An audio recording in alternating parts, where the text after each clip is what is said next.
여호와께서 이와 같이 말씀하시니라. 너희는 여러 민족의 앞에 서서 야곱을 위하여 기뻐 외치라. 너희는 전파하며 찬양하며 말하라. 여호와여, 주의 백성 이스라엘의 남은 자를 구원하소서 하라. 보라, 나는 그들을 북쪽 땅에서 인도하며 땅 끝에서부터 모으리라.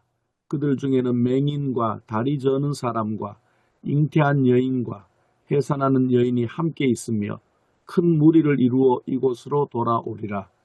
그들이 울며 돌아오리니 나의 인도함을 받고 간구할 때에 내가 그들을 넘어지지 아니하고 물 있는 계곡의 곧은 길로 가게 하리라. 나는 이스라엘의 아버지요 에브라임은 나의 장자니라. 이방들이여, 너희는 여호와의 말씀을 듣고 먼 섬에 전파하여 이르기를, 이스라엘을 흩으신 자가 그를 모으시고 목자가 그 양떼에게 행함같이 그를 지키시리로다. 여호와께서 야곱을 구원하시되 그들보다 강한 자의 손에서 속량하셨으니 그들이 와서 시온의 높은 곳에서 찬송하며 여호와의 복 곧 곡식과 새 포도주와 기름과 어린 양의 떼와 소의 떼를 얻고 크게 기뻐하리라. 그 심령은 물된 동산 같겠고 다시는 근심이 없으리로다 할지어다.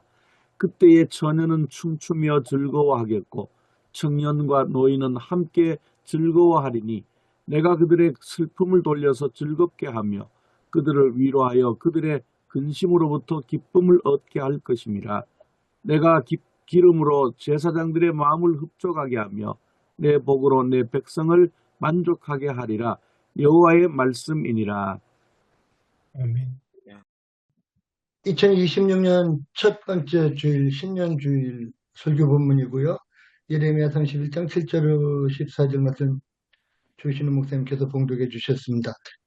제목은 크게 기뻐하라 라는 제목을 붙여놨습니다. 한글 성경 역본 비교인데요. 첫 번째 7절과 8절에 우리 개혁 성경에서는 개혁 개정판에서는 말씀하시니라 또 장자니라 이렇게 해석을 해놨는데 새한글 성경에서는 각각 말씀하셨기 때문입니다. 맞아들이기 때문입니다. 이렇게 그 접속사 키를 번역한 것을 반영해서 해석을 하고 있다고 하고요. 두 번째 7절에서 개혁개정판 우리 성경에서는 여러 민족이 앞에로 이렇게 해석을 하고 있는데 새한글 성경에서는 이스라엘을 가리키는 민족들의 우두머리로 이렇게 번역을 하고 있습니다. 이것은 마소라 본문의 로시 학고임을 제대로 이렇게 잘 반영한 해석이다라고 설명을 합니다. 세 번째 8절에서 개혁개정판에서는 조금 이런 표현을 우리가 좀 순화를 해야 되기는 합니다. 맹인이나 다리 저는 사람 이런 거. 그리고 이제 너무 그 한문 위주로 그대로 해석을 해서 잉태한 여인, 해산하는 여인 이렇게 번역을 했는데 새한글 성경에서는 시각장애인 또 지체장애인 이렇게 그 장애인에 대한 어떤 좀 혐오 표현을 순화시키고 요즘 표준 언어로 해석을 하고 있습니다. 그리고 아이 가진 여자, 아이 낳은 여자 이렇게 해서 한문 표현을 한글 표현으로 그렇게 옮겨 놓았습니다. 네 번째 10절에 있는 개정판에서는 이방인들 이렇게 번역을 했는데요. 새한글 성경에서는 이걸 이제 우리말로 해서 다른 민족 사람들 이렇게 해석을 했습니다. 개혁개정판의 먼 섬도 새한글 성경에서는 멀리 바닷가 사람들 이렇게 해석을 해놓고 있습니다. 다섯 번째 11절인데요. 개혁개정판에서 구원하다 또 속량하다 이렇게 번역한 것을 세번역 한글 성경에서는 속량하다 또 구원해내다 이렇게 번역하고 있고요. 새한글 성경은 되찾다 또는 구해내다로 이렇게 해석을 해서 마소라 본문의 파다 그리고 가알 이렇게 그 단어를 부각시켜서 해석을 한 것으로 설명을 하면서 기존에 그 구원하다라고 하는 히브리 동사 나찰과는 조금 구별해서 해석을 해놓았다라고 설명을 합니다. 여섯 번째, 새한글 성경에서 기존의 우리말 성경에는 없다고 하는데요. 그 얼굴빛이 환해질 것입니다는 이 마수라 본문에 있는 히브리어 동사 나하르를 그대로 옮긴 것이라고 하고요. 일곱 번째 12절과 14절에서 개역개정판에 여호와의 복 또 내 복으로 해석된 것을 새한글 성경에서는 여호와께서 베푸신 좋은 것들 그리고 내가 베푼 좋은 것들 이렇게 번역을 해놓고 있습니다. 여기서 좋은 것이라고 하는 투브라고 하는 이 히브리 단어인데요. 일반적으로 브라카라고 하는 그 복과는 조금 대조적인 것으로 그걸 구별하기 위해서 그렇게 해석을 했다고 합니다. 마지막 여덟 번째 13절에 우리 개역개정판과 새번역 성경에서는 처녀로 이렇게 번역을 해놓고 있는 것을 새한글 성경에서는 젊은 여자로 이렇게 번역을 해서 히브리어 투블라라고 하는 그 단어를 거의 뭐 직역한 것이다라고 이제 설명을 합니다. 두 번째 역사적 문학적으로 본문 읽기 구조 분석입니다. 첫 번째는 역사적으로 읽기 예레미야 31장 오늘 7절에서 14절 본문은 남유다 왕국의 요시야 때죠. 요시야 임금이 성전 수리 중에 발견한 율법의 가르침을 온 백성들의 어떤 믿음의 지침으로 이렇게 선포할 즈음에 이미 한 100여 년 전에 아수르에서 멸망된 그 북왕국 이스라엘 땅을 이걸 찾아야 되겠다 이런 운동이 한참 활발하게 일어나고 있을 때 예레미야가 선포한 말씀이라는 거고요. 이때 유다 백성은 다윗 왕국의 그 영광을 되찾을 수 있을 것이라는 희망을 품고 있었던 것으로 보입니다. 그리고 북왕국이 망한 지 벌써 100여 년이 지났지만 다시 한번 여호와의 신앙으로 나라를 일으켜 세워보겠다라는 그런 기원전 7세기경의 유다의 상황에서 기록된 본문이다라는 역사적인 배경을 설명하고 있습니다. 그 다음에는 문학적으로 읽힙니다. 본문은 크게 북왕국의 남은 백성에게 선포된 회복의 말씀이 7절에서 9절 그리고 민족들을 향한 하나님의 말씀인 구원 예고 10절에서 14절로 크게 이제 두 부분으로 나누어 볼 수가 있고요. 이 개역개정판은 31장 7절에서 14절을 31장 1절에서 14절에 속한 것으로 보아서 이스라엘을 다시 세우고 지키시리라 이런 소제목을 붙이고 있습니다. 반면에 새한글 성경은 예언서에서 그 기존 우리말 성경에서는 찾아볼 수 없는 어떤 그 지금 화자 말하는 주체죠. 화자를 괄호 안에 넣음으로써 독자들이 본문의 흐름을 더 잘 이해할 수 있도록 그렇게 도와주고 있다고 합니다. 그 7절 첫머리는 사자 전원 양식이라고 하는데요. 우리가 메신저 여호와께서 이와 같이 말씀하시니라 이런 표현이 바로 이제 사자 전원 양식인데요. 그 부분을 제외하고 7절 그 중하반절부터 9절까지 말씀은 하나님이 이스라엘을 위하여 베푸실 구원에 대해서 기뻐 외치라라는 말씀이고요. 10절에서 그 14절을 이제 두 부분으로 나눈 겁니다. 10절에서 12절은 다른 민족 사람들에게 하나님이 이스라엘을 모아드릴 것이다. 이것을 외쳐라 라는 부분하고 13절에서 14절 부분은 백성과 제사장의 슬픔을 기쁨으로 바꿔주시겠다는 하나님의 그 희망 메시지를 담고 있다고 이렇게 설명을 하고 있습니다. 세 번째 신학적 명상적으로 본문 읽기 주석과 해석입니다. 오늘 예레미야 본문은 북이스라엘 백성이 포로에서 귀환해서 누리게 될 기쁨을 언급하고 있는데요. 본문은 요시야 왕이 북이스라엘 지역의 그 종교개혁의 영향력을 확대할 무렵에 본문이 쓰여졌고요. 7절에 나오는 야곱 그리고 9절에 나오는 에브라임은 북이스라엘을 대표하는 지칭 대명사라고 그래야 될까요? 그리고 요시야 당시 북이스라엘은 이미 아수르 제국의 공격을 받아서 멸망한 상태에 있었습니다.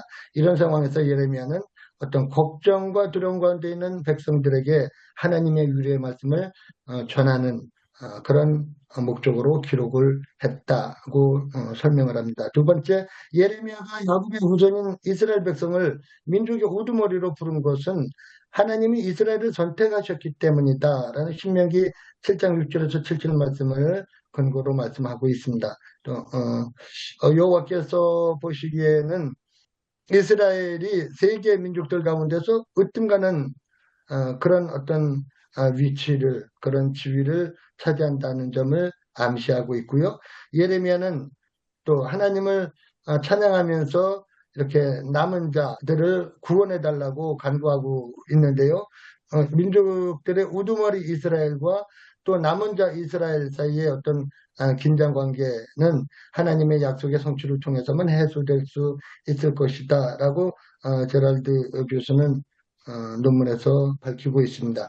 수루에 끌려간 포로로 끌려간 남은 자들을 이제 장차 모으실 것인데 그 가운데 있는 시각장애인, 지체장애인, 또 아이 가진 자, 아이 낳은 여자들이 다 포함됨으로써 이 소외된 자, 연약한 자들까지 돌아오게 된다면 포로로 끌려간 모든 사람들이 돌아오게 되는 것을 의미하는데요.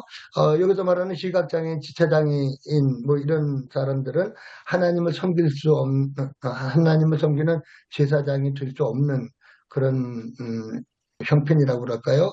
흠이 있기 때문이죠. 또 산모들도 어떤 제사장, 제의적인 그런 면에서 보면 뭐 부정한 것으로 여겼던 사람들이기도 합니다.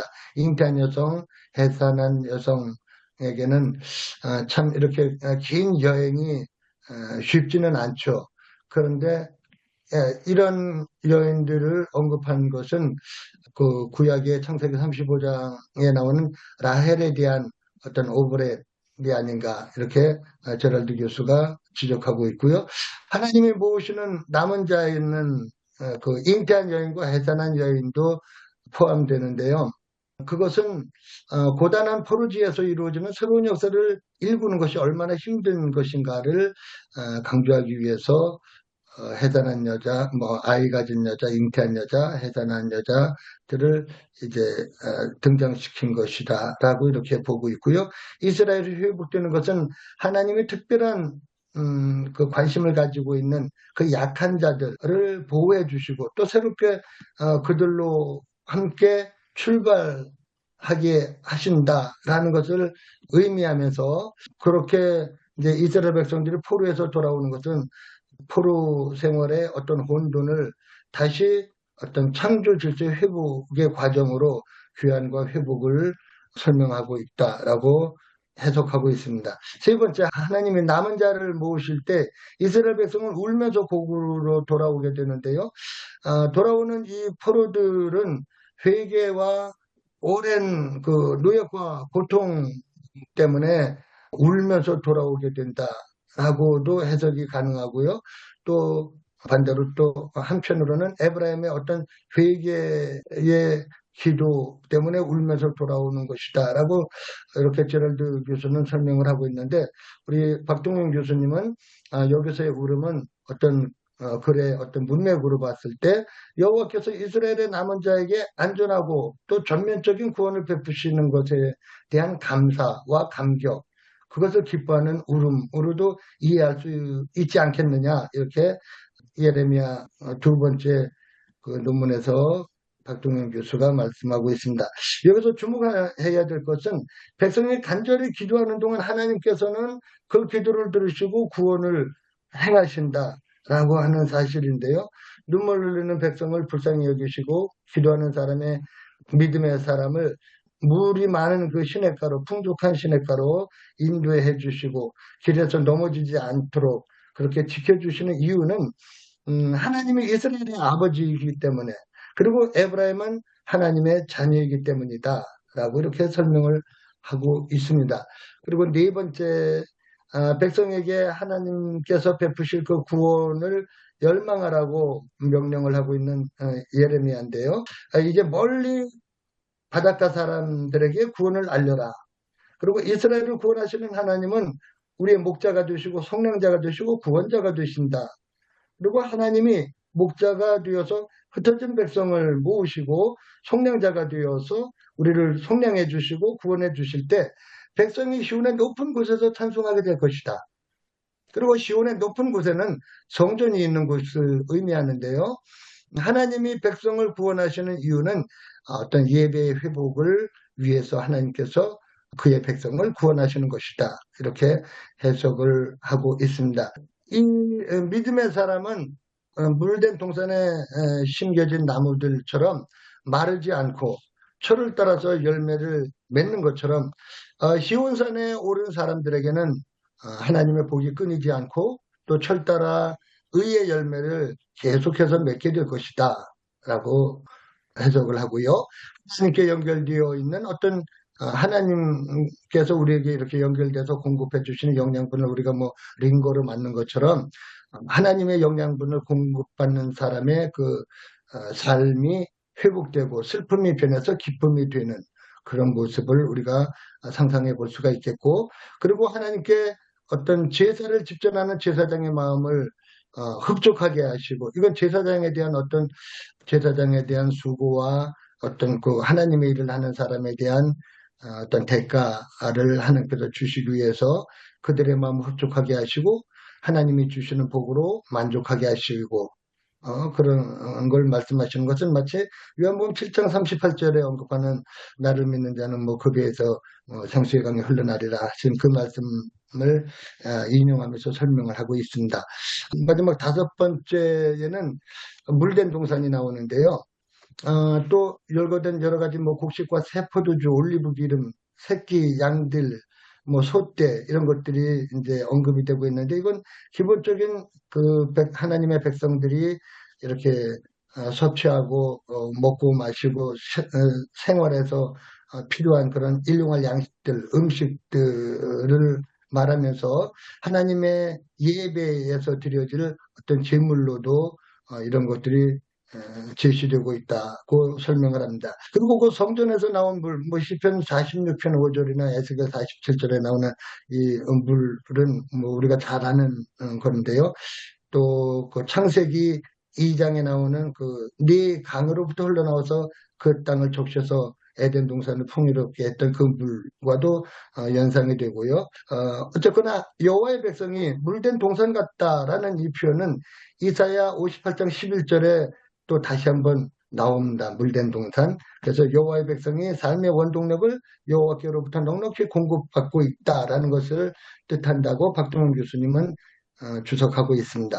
또 찬송하다라고 하는 그뭐 요게 제가 요약은 안 해놨습니다만, 찬송하다라고 하는 이 히브리 동사도 7절 그 앞달락 7절에서 기뻐 외치다로 이렇게 해석한 라난이라는 동사인데요. 원래 기뻐서 소리 지른다 이런 뜻이라고 합니다.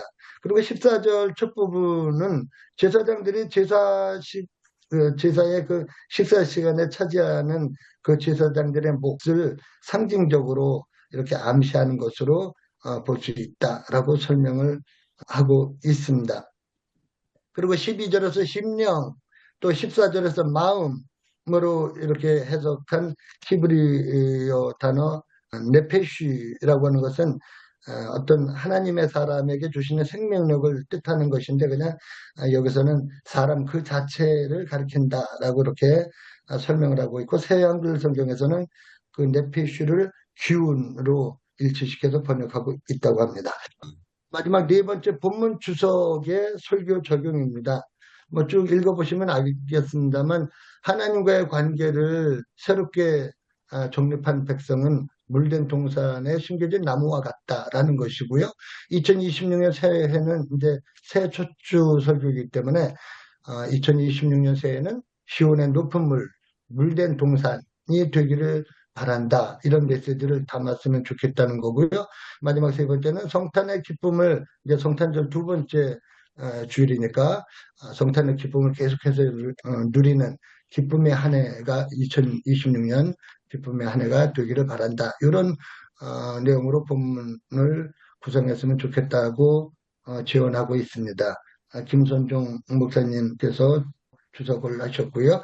한 세 가지를 제가 한번 같이 생각해 볼 것을 정리해 봤습니다.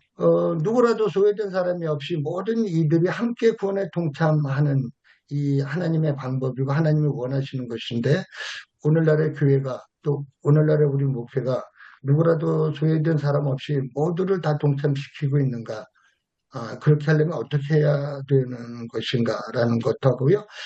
시온의 높은 곳, 물론 이제 하나님의 성전을 마르다는 건 뭐 다 알고 있는데요. 우리의 삶의 자리에서 교회나 어떤 이런 거 말고 시온의 높은 곳은 어디일까라는 것이고요. 마지막 세 번째는 성경에서 말하는 처녀, 뭐 처녀라는 이런 표현들이 많이들 나오더라고요. 성경에 보면. 요 본문에서 뭐 처녀가 기뻐 뛰며 춤추는 그 처녀는 어떤 사람 또 어떤 그 영적인 상태를 의미하는 것일까? 처녀의 의미는 어떻게 해석해 볼 수 있을까? 이 세 가지를 한번 같이 나눠봤으면 좋겠습니다.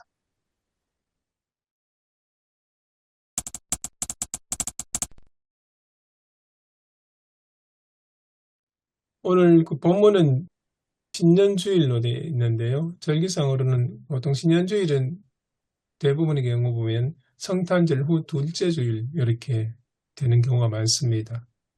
1월 6일이 주연절이기 때문에 주연절 앞까지 이제 성탄절 후 주일로 절기가 이어지기 때문에 그런 경우가 많습니다. 특히 이번도 마찬가지고요. 그래서 한편으로 한 해를 시작하는 주일이면서 동시에 성탄절의 것을 이어가는 그런 주일이기도 합니다. 혹시 목사님들 이 본문 가지고 설교를 해보셨습니까? 작년 송구영 예배 때 다른 분들은 하시지 않으셨던 거죠? 네, 그러면 이번 처음 다루시는 것이죠.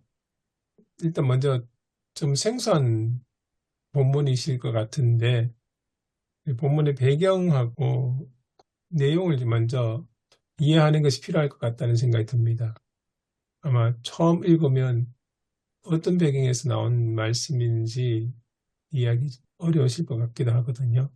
저도 처음 한번 읽었을 때 이게 뭘 이야기하는 건지 정확하게 파악하기 좀 힘들었던 면이 있었습니다. 그 문 목사님 지난번에 여시야 왕 종교개혁 이야기를 좀 하셨는데 그 부분에 대해서 좀 이해하고 계신 분이 계시면 좀 설명을 좀 해주시면 좋을 것 같은데 지금 저희들이 이 주석에 의하면 오늘 본문은 여시야 왕이 종교개혁을 하는 과정에서 이스라엘 지역까지 확대한 그 시기에 주어진 말씀으로 이야기를 하거든요.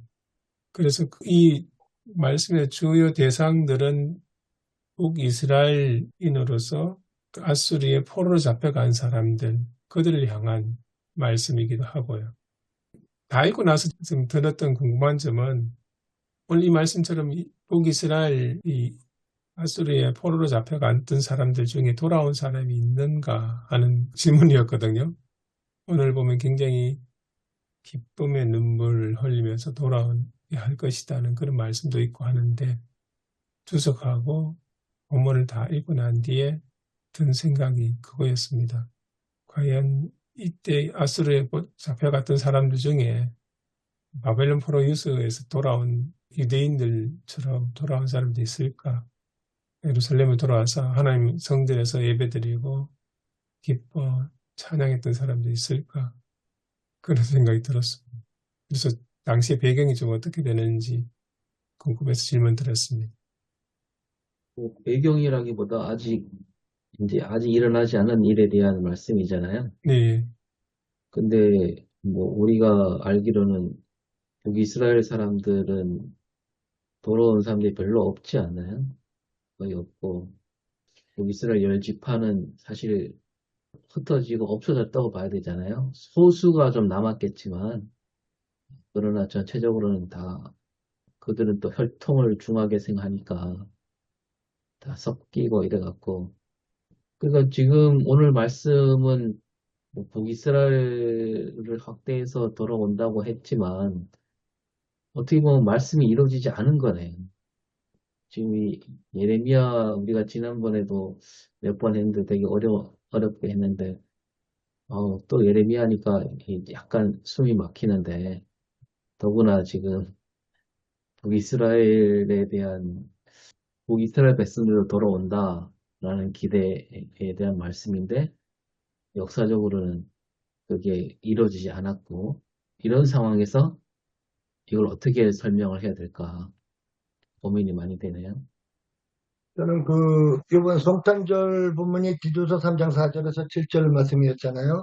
그래서 조금 생뚱맞기도 했다라는 생각을 했었는데, 이제 그걸 설교하면서 성탄에 대한 어떤 팩트는 뭐 이미 다 알려진 것이고, 거기에 대해서 뭐 시비를 논할 것이 없이 역사적인 사실이기 때문에 이제 모든 우리가 다 성경을 우리가 다 팩트로 다 우리가 이해를 하고 있습니다. 근데 그 팩트를 어떤 팩트에 대한 어떤 미닝, 그 사건의 의미를 우리가 설명하고 재조명하고 그걸 이렇게 끌어내 주는 것이 우리의 역할이고 몫이라고 저는 생각을 해서 요번 설교도 어저께 설교도 그렇게 풀어나갔습니다만은 뭐 요번 예레미야도 그렇고 어떤 본문이든지 다 이제 역사적인 사건은 이건 뭐 수세기 전에 다 옛날에 그 역사적인 사건이니까 팩트니까 거기서 우리가 어떤 이것도 너무 잘못하면 어떤 영해 아니냐 뭐 이렇게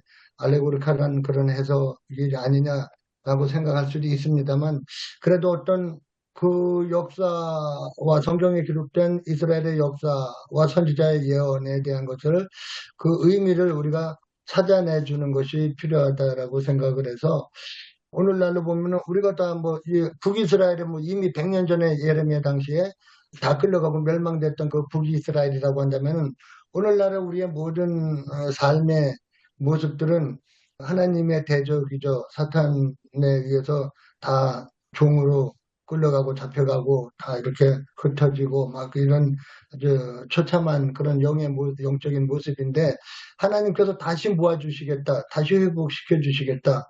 다시 돌아오게 해주시겠다. 이건 영적인 어떤 회복, 하나님께로 우리 교회가, 뭐, 우리가 그동안에 한국 교회가 너무, 굉장히 하나님의 은혜로, 부흥하고 큰 복을 받았었는데, 굉장한 침체기를 아주 짧은 기간 안에 지금 우리가 겪고 있잖아요. 그래서 이런 것들을 이 북이스라엘 역사와 이렇게 좀 오버랩 시켜서 견주어서 본다고 한다면은, 다시 하나님께서 그 빼앗겼던 하나님의 백성들, 또 잃어버렸던 하나님의 백성들을 다시 회복시켜 주시겠다라고 하는 2026년 새해의 그 첫 주의 설교로는 굉장히 좋은 설교 본문이다라고 이렇게 저는 생각이 됩니다. 저도 그 교회력과 성서정과에 따라서 오늘 본문에 좀 맥락이 있다고 보면서 봤으면 좋겠다 그런 생각을 좀 많이 하게 됐거든요. 우리 대림절 때 이제 저는 이제 참된 왕이 오고 있다. 참된 그 왕에 대한 이야기를 계속해서 이렇게 포인트를 잡고 설교를 했었고요. 그 다음에 이제 디도서 말씀을 보니까 그 참된 왕이 오셔서 어떤 참된 왕의 모습을 보여주는가 그걸 또 설명하고 있다는 것을 좀 느껴서 저는 참 임금님의 자비, 어지신 임금님, 자비를 베푸신 그 임금님이시다. 그것으로 자신의 참된 임금님의 모습을 보여주신다고 하는 그런 설교를 했었는데요. 어제 했던 본문을 보니까 베들레헴에서 이제 여인들의 통곡, 라헬의 통곡이잖아요. 그래서 그 자비가 고난을 받으시는 자비, 우리를 대신해서 고난을 가지고자 고난을 받으시는 주님, 그렇게 좀 연결이 돼야 된다고 생각을 했고요. 그 다음에 이제 새해를 맞이하면서 오늘 본문은 그 자비로우신 어지신 임금님이 우리에게 아버지처럼 또 목자처럼 우리를 돌보주시는 그런 하나님, 그런 메시지로 이렇게 이어가면 어떨까 뭐 그런 생각을 좀 해봤습니다. 그래서 참 임금님으로서의 그 오신 그 예수님, 그분은 우리에게 아버지가 되시고 목자가 되시고, 그래서 사실상 이제 새해를 맞이하는 우리는 어떻게 보면 굉장히 더 깊이 보면 공감대를 더 형성할 수 있는 그런 것이라고도 보여집니다. 왜냐하면은 2025년도도 너무 힘들고 어려운 것도 많았는데 그런 많은 고난 속에서 다시 또 이제 물된 동산같이 우리를 이끌어 주실 하나님.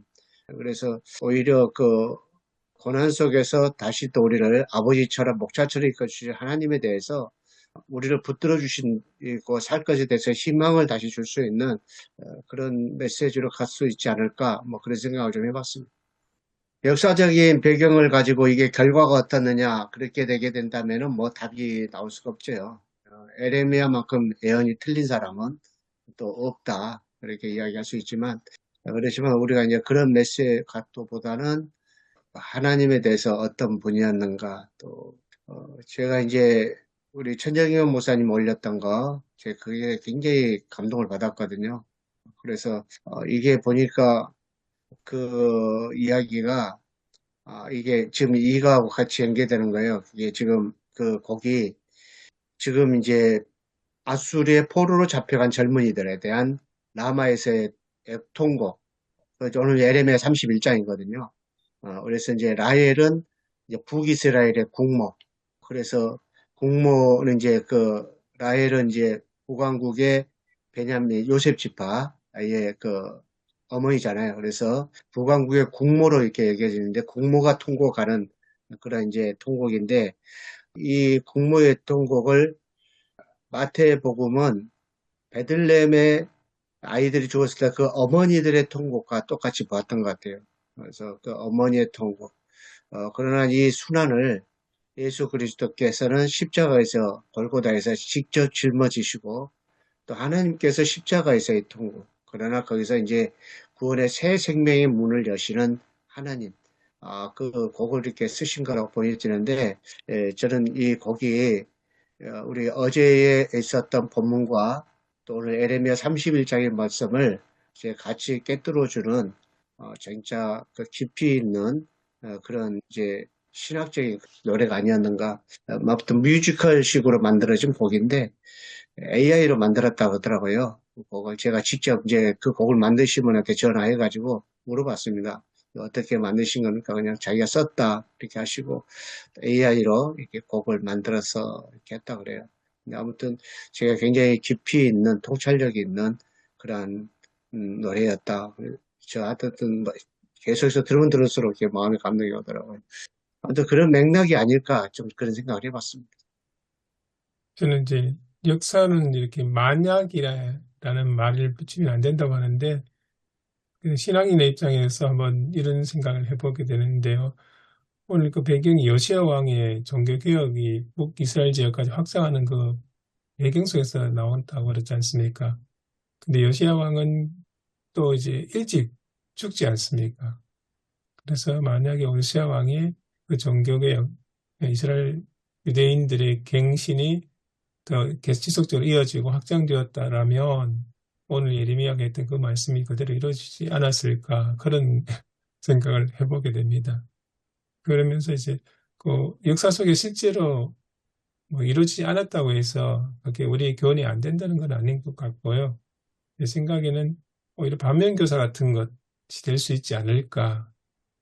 새해를 시작하면서 새롭게 그러니까 어떻게 보면 오늘 본문에 보면 그 아수르와 바벨론의 그 포로 생활 속에서 하나님을 찾게 되는데 그런 관점에서 이 요시야 왕의 종교개혁하고 연결돼서 그렇게 자신들의 지난의 잘못을 회개하고 다시 하나님께로 돌아오는 그런 과정을 담으면 새해 설교로도 괜찮겠다는 생각이 들었습니다. 다시 하나님께 돌아와서 하나님 부르심에 다시 응답하고 또 새 한 해를 시작하는 또 새로운 시대를 열어갈 수 있는 그런 관점으로 보는 것도 괜찮겠다는 그런 생각이 들었습니다.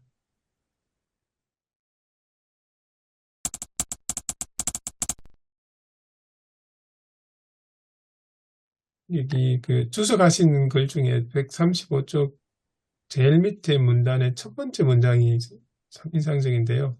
하나님께 영감을 받아 하나님의 말씀을 맡아 전하는 예언자는 시들을 읽고 진단하며 처방하는 종교인이다. 이렇게 정의를 해주셨거든요. 그러니까 예언자의 역할이 이 역할이었던 것 같은데 어떻게 보면 목회자들도 비슷하지 않을까 그렇게 생각이 들거든요. 지금 우리 한국의 상황하고 연결해서 이 시대를 읽고 이 시대를 향해서 하나님 말씀하시는 것이 무엇일까 그렇게 생각하면서 이런 어떻게 보면 하나의 방향 제시가 할까요? 신앙인으로서 교회가 나아갈 방향을 제시하는 그런 차원으로 볼 수 있지 않을까 그런 생각이 또 들었습니다. 저는 그런 생각을 해봤습니다. 베들레헴에서 수많은 아이들이 죽고 어머니들이 통곡할 때에 통곡에 대해서 귀를 기울여 관심을 가졌던 사람들이 얼마나 있었을까? 사실상 거기에서 이제 아기 예수님이 어떻게 될까? 우리가 그것만 더 많이 생각을 했지, 그 통곡에 대해서, 그 어머니들의 통곡에 대해서 정말로 뼈아프게 생각하고, 거기에 대해서 관심을 가져다 주고, 그래서 그걸 대해서 어떻게 하면 좋을까? 몸부림치며 그랬던 것이 우리에게 얼마나 있는가? 그 여인들의 통곡을 마태복음은 라헬의 통곡이라고 그랬거든요. 공모의 통곡. 그 통곡에 대해서 우리가 사실상 그 아기 예수님을 더 아름다고 멋지게 하기 위해서 그것만 생각을 했지. 그 여인들의 통곡에 대해 어머니들의 통곡에 대해서는 별로 관심을 갖지 않았다. 그런 생각을 좀 많이 좀 하게 됐었는데요. 다시 이제 그 역사적으로 소급해서 올라간다고 한다면 북왕국의 이 멸망하고 그리고 북왕국의 수많은 젊은이들이 라마에서 포성줄에 묶여가지고 끌려가고 그럴 때 그 땅의 어머니들이 얼마나 통곡을 했겠는가. 그랬을 때 거기도 역시 국모 라헬의 통곡을 이제 그 에레미야 31장 그 15절에 말씀하고 있잖아요. 거기에 그 라마의 통곡, 라헬의 통곡 그걸 이야기하고 있는데 얼마나 그걸 하고 있었을까. 예, 그런 이제 생각을 좀 통곡을 했을까 생각을 해보고요. 예, 그러면서 이제 그 시대가 100여 년이 지났잖아요. 100여 년이 지났고, 그 다음에 이제 요시야가 종교 개혁을 했고, 그리고 이제 북왕국을 회복시키기 위해서 그렇게 하고자 할 때에 애굽에서 그 바벨론의 서진을 막기 위해서 팔레스틴에 대한 그 지배권을 강화하기 위해서 이제 쳐들어왔을 때 결국 그걸 막다가 요시야 왕이 전사하고 말았는데 아무튼 이 말씀은 에레미야 선지자 사역에서 초기에 메시지가 아닌가. 그러니까 요시야 종교개혁이 시작할 때니까 싶습니다. 그런데 이제 오늘 본문 말씀으로 들어갔을 때는 그 100여 년이 지났지만 그때의 그 시대의 그 북왕국에 대한 아픔을 아무도 공감하지 못하고 있을 때에 하나님은 여전히 그들에 대해서 아파하셨고 함께 우셨다. 그래서 그에 대한 메시지를 에레미야에게 함께 나누고 있다. 좀 그런지 저는 그 마음이 조금 많이 좀 들었었습니다. 그 예레미야 이제 이번에 뭐 그 책 자료 보면서 도움이 됐던 건 요시야를 배경으로 박정현 교수님이 이제 해석을 하신 걸 소개해 주셨네요. 네, 그 이제 한 번 더 생각해 보게 됐고요.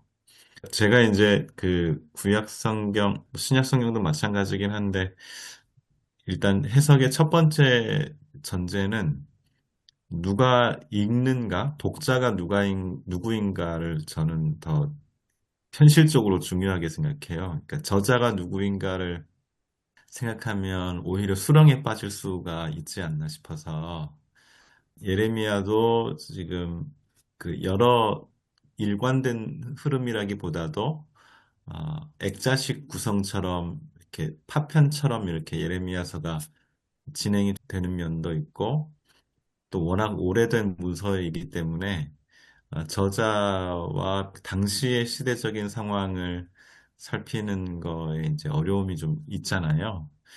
근데 이제 예레미야서의 어려움은 독자도 이렇게 바로 1차 독자가 누구인가도 찾아내기가 이렇게 쉽지는 않은 것 같아요. 이사야서는 크게 이제 세 부분으로 나눠서 파교되기 전, 또 파교된 후, 또 이제 뭐 바벨로니아에서 돌아온 사람들에게 이렇게 좀 큰 게 독자가 좀 특정할 수 있을 것 같은데 예레미야는 좀 어렵긴 한데요. 저는 이제 요 그냥 내용 속에서만 독자를 짐작한다면 1차적으로는 남쪽 사람들 아닌가 싶어요. 그 예레미야가 활동하는 요시야를 염두에 두고, 그러니까 남유다를서 지금 예레미야가 활동하고 있고, 요시야 시대를 배경으로 한다면, 이게 남유다 사람들, 어쩌면 곧 바빌로니아에 망할 수 있는 사람들이 지금 예레미야의 1차 독자가 아닐까 싶. 그리고 예레미야의 이제 그 최종적인 결론은 결국 바빌로니아에 의한 바빌로니아를 사용한 하나님의 심판을 받아들이라는 것이고, 결국 이제 바빌로니아로 가는 거잖아요. 끌려가는 게 하나님의 뜻이다라고 예레미야가 말하는 건데, 그렇다면 남쪽 사람들에게, 그리고 어쩌면 바빌로니아로 끌려갈 수 있는 사람들에게, 길을 갈 수 있는 사람들에게 예레미야가 말하는 거 아닐까? 그 사람들이 일차적인 독자가 아닐까? 그 생각을 했고요. 근데 이게 끔찍한 심판이긴 한데, 지금 예레미야가 이야기하는 건 새로운 공동체이지 싶어요. 이전에 그 주석에서 설명하는 것처럼 장애인들에게는 뭐 그 시각장애인 그리고 지체장애인들에게는 이 제사장으로서의 기회가 없었는데, 하나님이 예레미야를 통해 주시는 새로운 공동체는 모든 사람을 초대하고 있잖아요. 이제 심판을 통해 이전에 사람들이 하나님의 뜻이라고 생각했던 공동체와 차원이 다른, 누구도 배제되지 않은 새로운 공동체가 열리게 된다는, 열리게 되는 거 이야기하는 거 아닌가 싶었고요.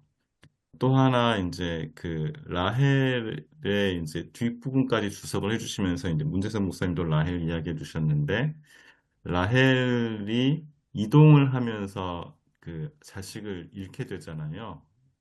그 인부와 산부가 이동을 하는 것에 대한, 길을 가는 것에 대한 두려움이 있을 텐데, 그 길을 나서야 하는 사람들에게 라헬이 이전에는 통곡하였지만, 이제 그 이야기를 하시면서 16절, 17절에서 새 한글에서는 여호와의 말씀입니다. 자식들이 원수의 땅에서 돌아올 것이다. 그러니 너의 앞날에 희망이 있다. 여호와의 말씀입니다. 자식들이 고향으로 돌아올 것이다. 그러니까 시각장애인, 지체장애인만 초대하는, 지체장애인도 잘 이 길을 지나서 새로운 공동체를 열게 될 것이고, 인부와 산부, 길을 나서는데 굉장히 위험할 수 있는, 이전에 라헬의 어떤 통곡으로 경험되는 기억이 있지만, 이제 하나님이 그 라헬과 라헬의 자식들을 이제는 보호해 주셔. 심판을 지나가지만 자식들이 결국 고향으로 돌아오게 될 거야.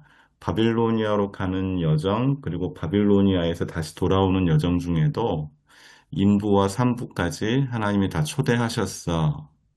새로운 공동체가 그렇게 또 열리게 될 거야. 이런 뭐 약속으로 읽을 수 있지 않을까? 그 생각을 했어요.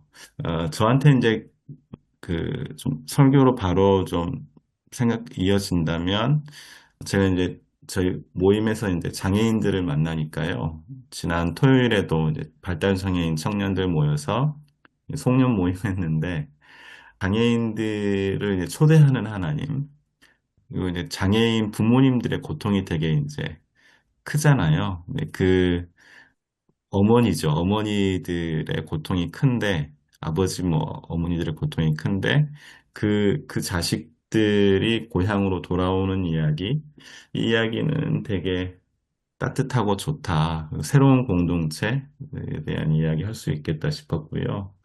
조금 더 발전시키면, 그러니까 그 레위기와 신명기에서도 이제 여호와의 총회 이야기하면서 그 성적으로 상한 사람, 고환이 상한 사람, 뭐 이제 이 사람들은 여호와의 총회에 들어올 수 없어. 장애인은 여호와의 총회에 들어올 수 없어. 그 조한우 목사님도 이제 소개해 주셨는데, 몸에 흠이 있기 때문에 그 사람들이 여호와의 총회에 제사장이 될 수 없다라는 게 이전 공동체의 모습인데, 한국 교회가 지금 그 누군가를 배제하고 있다면, 약자이든 소수자이든, 뭐 그게 교리상의 이유이든 법적인 이유이든 또 성서적인 진리에 대한 확신이든 누군가를 배제하고 있다면, 이건 이제 또 다른 이제 하나님의 초대, 새로운 초대를 이제 받아들여야 해. 이렇게 주장할 수 있지 않을까? 그런 본문이 될 수 있지 않을까 생각하면서 읽었습니다. 저는 이게 독자를 생각했을 때 이 예레미야를 읽는 사람이 누군가, 목사님 그 짚어주셨는데, 그 뭐 당연히 남유다 쪽 사람들이겠지요. 근데 그조차도 사실은 이제 예레미야가 이렇게 외쳤지만, 아까 문제서 목사님 그 라헬 통곡도 얘기했지만, 그건 어쩌면 이제 그 북이스라엘 사람들이 겪은 아픔, 그 아픔에 대한 공감을 얘기한 거라고 볼 수 있는데, 어쨌든 이 글을 읽었지만 이 읽은 사람들도 그 하나님 말씀에 말씀을 따르지 않은 결과적으로 그렇게 안 됐잖아요. 오히려 북이스라엘을 나중에 그냥 사마리아 사람으로 이제 배제시키고 그런 역사를 이어져 오고 있잖아요. 저는 이제 그거를 꼭 짚어줘야 된다고 생각하고, 짚어준 다음에 그들은 그렇게 변화되지 않았지만 그럼에도 하나님 말씀을 끝까지 외쳐야 된다. 뭐 이렇게 봐야 되지 않을까. 그리고 이제 우리나라 현실과도 적용이 될 수 있는데, 뭐 남북 평화가 뭐 너무 멀어 보이잖아요. 될 것 같지 않잖아요. 그럼에도 우리는 거기에 대한 마음을 잃지 않아야 된다. 뭐 이렇게 좀 봐야 되지 않을까 싶습니다. 단지 뭐 한국교회 회복, 전 그런 말은 별로 안 좋아하는데, 과연 무엇을 위한 회복인가? 뭐 우리가 언제 뭐 제대로 서 있었던 적이 있어야 그게 회복이죠. 단지 숫자가 줄었다고 해갖고 그게 뭐 지금 어렵고 다시 숫자가 늘게 되는 걸 바라는 그런 회복은 아닌 것 같은데. 저 한 가지 고민이 생긴 게, 이 본문을 1월 4일에 해야 할까? 그 생각은 좀 들긴 하고요. 어, 네, 오성일 목사님 말씀하신 대로 통일에 대한 이야기 하기에 되게 좋은 표현들이 있어서, 뭐 6월쯤에 하는 게 어떨까? 그 생각도 좀 들고, 뭐 그러기도 했습니다. 우성일 목사님 말씀처럼 언제 한국 교회가 제대로 선 적이 있었어야 뭐 회복을 말하지 뭐 그 말씀을 들으니까 진짜 얼굴이 좀 화끈거리기도 하고 부끄럽기도 하고 죄송하기도 하고 좀 그렇습니다. 이게 회복이라고 하면 좀 그런 어떤 구도가 딱 이렇게 형성되는데, 회복이라고 하지 말고 우리가 이제 포로기의 사람들이 그 바벨론으로 끌려갔다가 그 남은 자들을 통해서 다시 회복이라고 하지 말고 정결 운동이라고 하면 어떨까요? 정결 운동. 그렇게 인식을 하면, 그러면은 모든 어떤 기능들이 사마리아도 그렇고 유대도 그렇고 정상적으로 작동하지 않았던 그 기능들에 대한 회복이 이루어지는 것. 그런 어떤 시각에서 보면 우리나라의 한국교회 오늘날 모습도 설명이 좀 되지 않을까요? 정상적이지 않았던 것에 대한, 그리고 지금 작금의 여러 가지 이제 그 한국교회의 여러 가지 모습들 가운데서 결국엔 참된 그 남은 자들이 누굴까? 그리고 거기에서부터 정결 운동이 일어나고 본질을 회복하고 정상적인 작동하고 기능하는 그런 교회, 그런 시각에서 보면 어떨까요? 한국교회가 정상이었다면, 그리고 오늘 말씀 아까 잠깐 이어서 하면 그 라헬의 통곡에 대한 공감이 있었다면 한국교회가 태극기를 들고 나갈 것이 아니라 그 세월호 때 가장 앞장서서 부르짖었어야 되고, 뭐 체병 특권 같은 거, 그런 일들에 대해서 한국교회가 정말 가장 앞장서서 그런 문제에 대해서 같이 아파하고 공감했어야죠. 근데 뭐 그런 쪽으로도 좀 우리가 그런 게 진짜 회복 아닐까. 제가 이 본문을 가만히, 이 매개 번역본을 가만히 보면서 어떻게 보면 궁금증이 드는 건데요. 개역개정이나 새번역본을 보면, 7절이나 이를 보면, 하나님께서 예언자를 통해서 이스라엘 남은 자를 구원하여 달라고 간구하라, 간청하는 어투로 이렇게 써놨거든요. 7절의 내용들이. 근데 이제 새한글이나 공동번역 개정판을 보니까 사람들이, 남은 자들이 하나님께 간청해서 하나님께서 뭔가를 이루어주신다는 것보다는 하나님께서 먼저 나서서 남은 자를 돌아오게 하시겠다. 그러니까 너희들은 찬양하라. 이런 식의 뉘앙스거든요.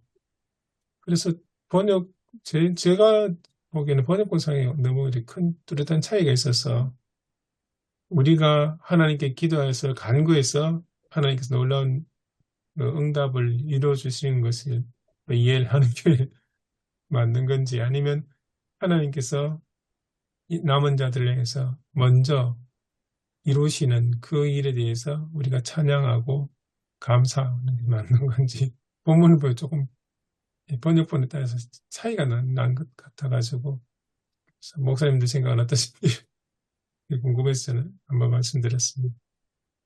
저는 그냥 딱 듣기에는 그냥 후자가 맞는 것 같습니다.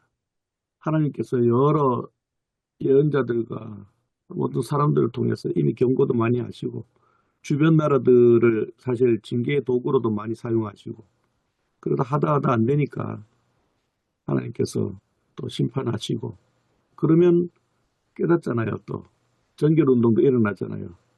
에스라서나 이렇게 보면은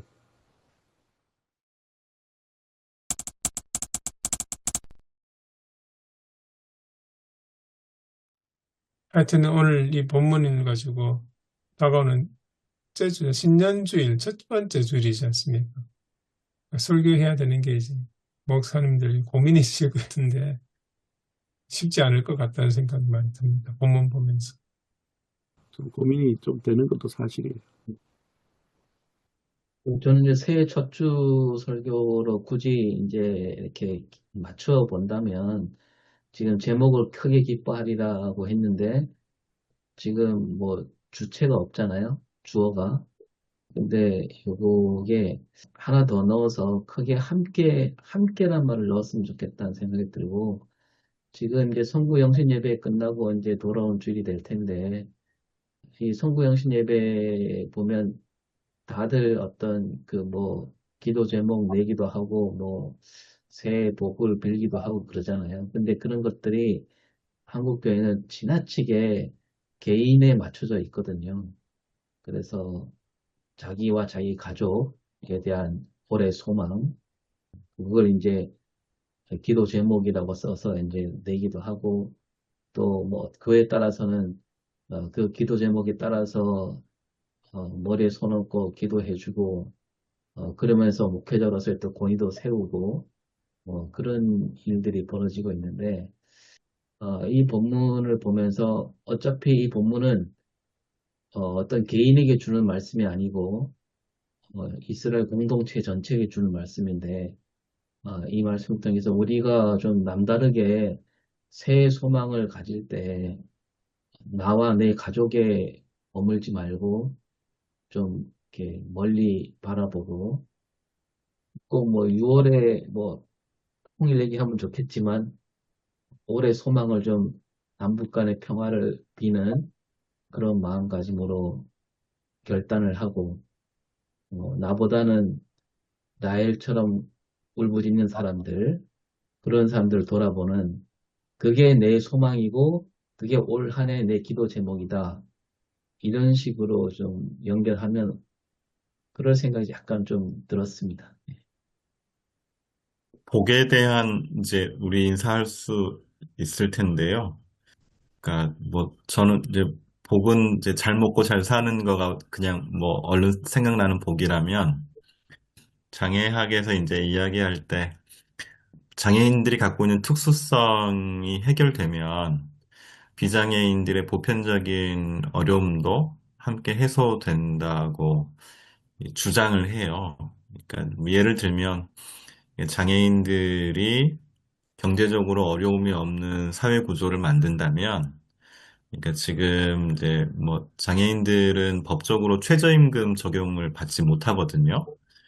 어, 그러니까 장애인을 고용했을 때는 그 근로기준법에 이제 좀 별정법으로 다시 또 따로 적용을 할 수가 있어서 그런 문제들이 만약에 해결이 된다면 장애인들이 노동을 할 수 있고 노동에 대한 정당한 대가를 받는 사회가 된다면 다른 모든 비장애인들도 더 좋은 세상을 살게 될 수 있어. 이게 이제 장애인 운동의 이제 특수성에서 보편성으로 이제 확장하는 이제 일종의 깃발 같은 거죠.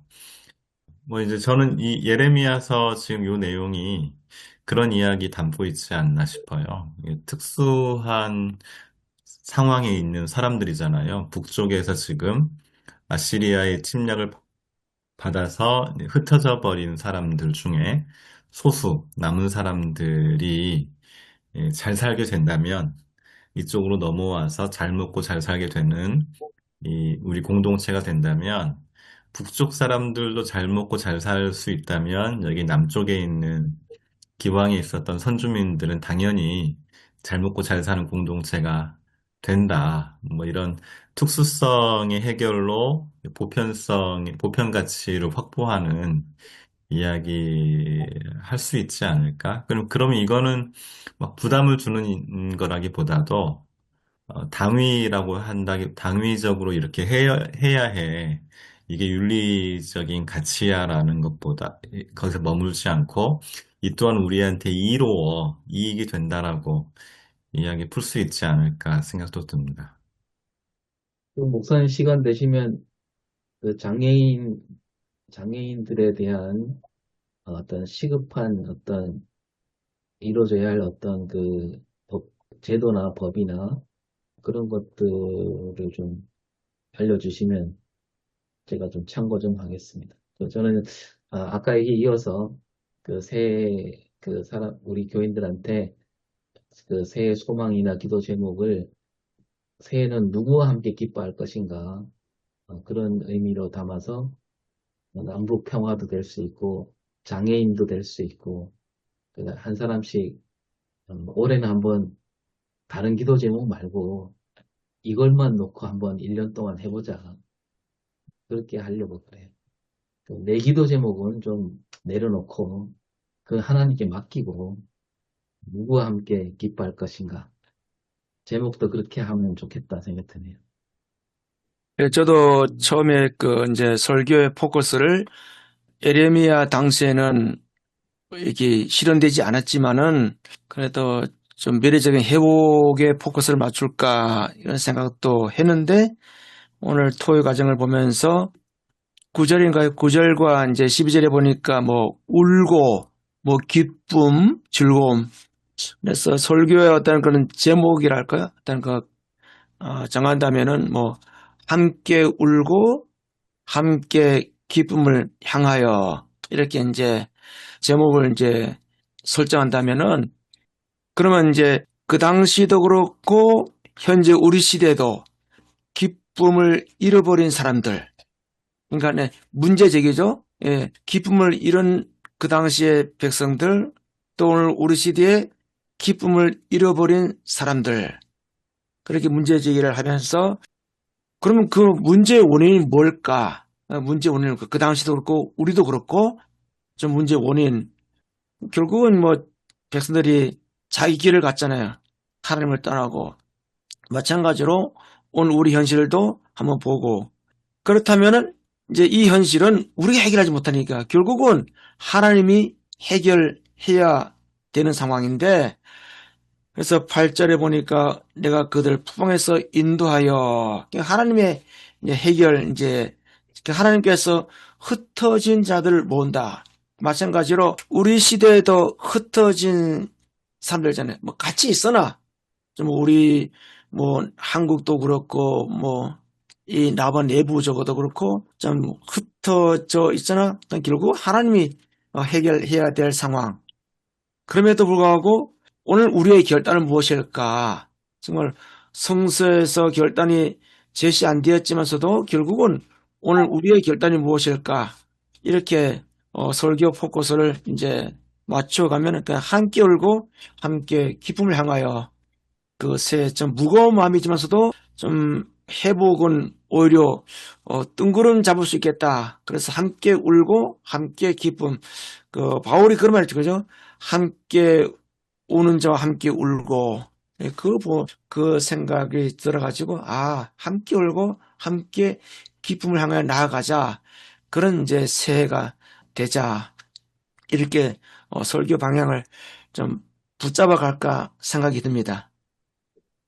네, 저는 그 대림절 때부터 우리 참 임금님에 대한 이야기를 계속 했거든요. 그리고 성탄절 때 그 임금님은 이제 자비의 임금님이시다. 자비로 우리를 인도하시는 분이다. 그래서 저는 그리고 또 이제 모든 지금 이제 이야기는 주인 교체, 진정한 주인 교체, 우리 주님을 참된 나의 임금으로 모시고 우리는 살아야 된다. 하다 보니까 그게 계속해서 이렇게 핵심 메시지로 기도도 그렇고 이렇게 나오더라고요. 그래서 이것도 이제 그 자비로우신 그 임금님이 우리의 금년 한 해가 우리가 살아감에 있어서 어떤 일들이 일어날지는 모르지만 그래도 그 자비로우신 그 임금님은 우리 아버지처럼 또 우리의 목자처럼 우리 함께 하실 것이다. 뭐 저는 그런 쪽으로 말씀을 전하고 아무튼 이제 라헬의 통곡도 좀 깊이 있게 좀 달았으면 좋겠다. 그런 생각을 좀 가지고 있습니다. 오늘 발제하신 조환우 목사님께서는 이번 주 설교를 어떤 방향으로 하시는지 이야기 좀 해주시면 좋을 것 같습니다. 잘못하면 뭐 희망 고문이 될 수 있기 때문에 무조건 뭐 턱도 없이 그냥 이렇게 희망을 이야기하기는 좀 그렇기는 합니다만 그래도 어쨌거나 2026년 새해 첫 주일이기 때문에 본문에서 어떤 그래도 희망의 메시지, 어떤 가능성의 메시지, 하나님의 구원은 지금도 계속되고 있다는 그런 메시지로 그리고 이제 여기 뭐 장애인들 함께하는 이런 제사장으로서 부적격자들로 이렇게 취급당했던 그런 분들 뭐 이런 것들이 있기 때문에 그런 것들이 이제는 새 시대에 모두가 함께하고 모두가 구원에 동참하고 참여하는 그런 하나님의 나라를 조금 제시해 주는 것이 좋을 것 같다는 생각이 들었습니다.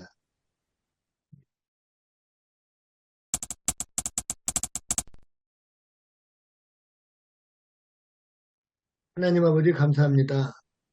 정말로 힘들고 어려웠던 그래서 많은 사람들이 다사다난했던 한 해라고 말하는 2025년을 이제 마지막 보내면서 새로운 한 해를 우리가 희망 가운데 모든 성도들이 함께 기뻐 외치는 그러한 한 해가 되기를 소망합니다.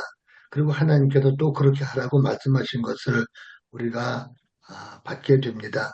하나님, 바울을 통해서 주셨던 말씀처럼 항상 기뻐하라는 말씀은 어떤 조건을 보고 주신 말씀이 아니라는 것을 잘 알기 때문에 2026년 한 해도 정말 주님의 은혜 가운데서 우리가 항상 기뻐 외치는 그리고 그러한 우리 프로페자의 모임이 될 수 있도록 하나님 도와주시옵소서. 감사하고 예수님의 이름으로 기도하옵나이다. 아멘. 아멘. 네. 예, 네, 수고하셨습니다. 다음에 뵙겠습니다. 감사합니다.